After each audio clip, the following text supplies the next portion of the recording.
وضو کرنے کے اجر و ثواب کے حوالے سے اس بات کو ہم نے سمجھا کہ جب ایک انسان بغیر 2 نفل پڑھے، بغیر 2 رکعت پڑھے، صرف اس نیت سے وضو کرے کہ یہ رسول اللہ کی سنت ہے اور یہ مسلمان ہونے کے ناطے میرے پر اللہ رب العزت نے نمازوں سے پہلے فرض کیا، ابھی نماز پڑھنے کی نیت کے بغیر ان احکامات، اس کے اجر و ثواب کو سننے کے بعد وضو کرے تو اللہ رب العزت اس کے پاؤں دھونے تک سر سے لے کے پاؤں کا ہر گناہ معاف کر دیتے ہیں۔ اب یہ بندے نے وضو کر لیا اور وضو کے بعد رسول اللہ صلی اللہ علیہ وسلم نے ایک دعا مجھے اور آپ کو سکھلائی۔ دعائیں تو 3 ہیں، لیکن ایک دعا جو ہر مسلمان کو آنی چاہیے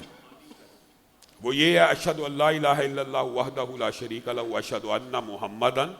عبدہ ورسولہ۔ رسول اللہ صلی اللہ علیہ وسلم کی یہ بھی صحیح حدیث ہے۔ وضو کرنے کے اجر و ثواب کچھ آپ نے سنے۔ وضو کرنے کے بعد صرف یہ دعا جس بندے نے پڑھی، جنت کے 8 دروازوں کو کھول دیا جاتا ہے کہ یہ وضو کرنے والا اس میں سے داخل ہو جائے، صرف اس دعا کو پڑھنے کی وجہ سے۔ ہر حکم کی علت کا معلوم ہونا اور پتہ لگنا ضروری نہیں ہے، لیکن بعض محدثین نے یہاں پہ لکھا کہ عمومی اعضاء جو وضو میں دھلتے ہیں 8 ہیں، ویسے 9 8 ہیں، تو اس وجہ سے جنت کے 8 دروازوں کو اللہ رب العزت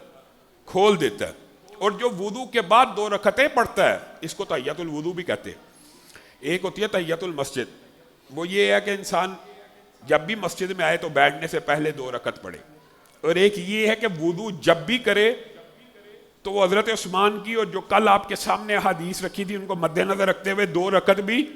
پڑھ لے۔ اس 2 رکعت کا الگ اجر و ثواب یہ ہے کہ ایسے ہو جائے گا جیسے آج ماں کے پیٹ سے